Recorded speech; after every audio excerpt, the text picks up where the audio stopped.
Phil Johnston'ın Roald Dahl'ın The Twits romanından uyarladığı filmin gerçek dünyadaki benzerliklerini görmek zor değil. Credenza ve Jim, gururlu dolandırıcılar. Devlet düzenlemelerine ısrarla karşı çıkıyorlar. Büyük ekonomik çalkantıların yaşandığı bir dönemde bilerek abartılı mali kurtuluş iddialarında bulunuyorlar. Birkaç dolar uğruna çevresel bozulmanın kanıtlarını görmezden geliyorlar. Johnston'ın son derece komik animasyon öyküsünün bir noktasında ikili Triperot şehrini tekrar eğlenceli hale getirme vaadiyle seçim yarışına giriyor. Yozlaşmış belediye başkanı Wayne Cancan, kasaba neon yeşili, radyoaktif, sıvı sosisli sandviç eti sızıntısıyla istila edildiğinde sadece düşüncelerini ve dualarını sunuyor. Belki bu tam olarak bir çocuk filmi gibi gelmeyebilir ama yine de filmin tamamı Jim'in sakalının içindeki küçük bir böceğin talep ettiği hikaye içinde hikayelerden oluşuyor. Böcek, annesi Pipa'ya yüksek kültür temaları ve düşük kültür mizahı içeren daha karmaşık hikayeler istediğini söylüyor. Johnston da tam olarak bunu sunuyor.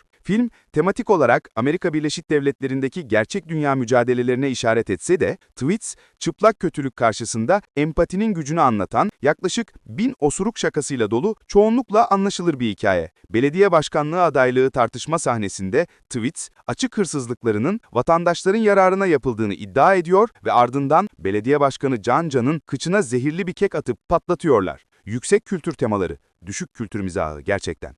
The Twits, yüksek seviyeli temaları, düşük seviyeli mizahla dengeliyor. Bu son derece kaotik öykünün kahramanı, biyolojik anne babasının geri döneceğine dair saf inancını, güçlü insanların dizginlenebileceğine olan hayranlık uyandıran inancıyla eşdeğer olan 12 yaşındaki yetim Besha Baltı'dır. Yetimhanedeki en yakın arkadaşı Busby Mulch, evlat edinilmenin eşiğindedir. Ancak Besha gitmeden önce onu Tweet ailesinin televizyonda reklamını yaptığı tuhaf bir hurdalık tema parkı olan Tweetlandia'ya götürmeye söz verir. Tweetlandia, Credenza ve Jim'in dünyada gerçekten sevdiği tek şey. Tabii, bir de şakalar. Talking Heads'ten David Byrne ve Hayley Williams'ın orijinal şarkılarından biri aracılığıyla Twits'ler, kendilerini özgür öncüler olarak gören ve marjinal yaşamlarıyla normatif topluma doğrudan meydan okuyan, gerçek anlamda sefaat düşkünlerinin romantikleri olarak ortaya çıkıyor. Park uzaktan cezbedici görünse de, oyuncaklar arasında yolcu kabinleri olarak portatif tuvaletlerin bulunduğu bir tilte potty ve gerçek bir çukurun içinde böceklerle dolu kullanılmış şiltelerin bulunduğu bir bounce pit bulunuyor.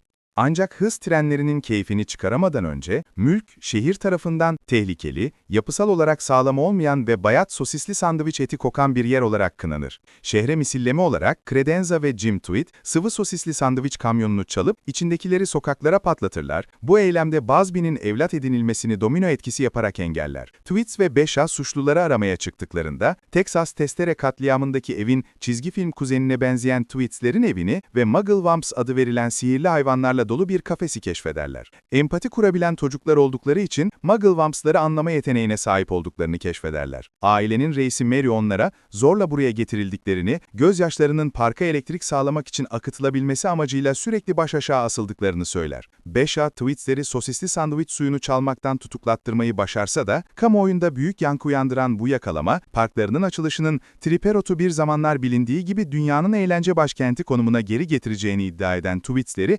istemeden de olsa sevindirmiştir. Hızlı iklim değişikliği gölü kurutmuş, hem turizm sektörünü hem de toplu neşe duygularını yok etmiştir. Böylece Twits'lerle artık Mugglewamps'ları koruyan yetimhane arasında bir şaka savaşı başlar. Abartılı ölçüde Orta Batılı yakışıklı Bay Napkin önderliğindeki, Bay Napkin bu istilaya karşı koymak için elinden geleni yaparken, Twits'ler de çocuklara karşı savaşmak için yeni takipçi birliklerini kullanır. Twits muhtemelen biraz fazla uzun, özellikle de filmin ikinci yarısında bir misilleme oyununa saplanmış kaldığında. Kötü adamların acımasızca iğrenç bakış açısına maruz kalmak biraz yorucu olabilir, ancak yine de tüm filmdeki seslendirmeler son derece etkileyici.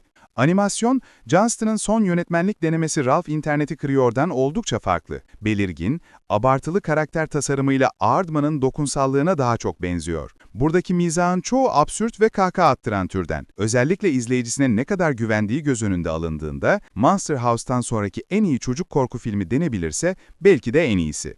Sonunda Johnston ve senarist McFavro'nun empatinin her şeyi alt ettiği umuduyla bir son peşinde oldukları görülüyor. Ancak The Tweets aslında bundan çok daha akıllı. Nefret kolaydır, diye uyarıyor Mary Besha'yı. Eğer size karşı çıkanlar yollarını değiştirmiyorsa, idealizmin asıl zorluğu onların da sizi değiştirmesine izin vermemektir. Bu ve bazen iyi bir osuruk şakası komedinin tepesi olabilir.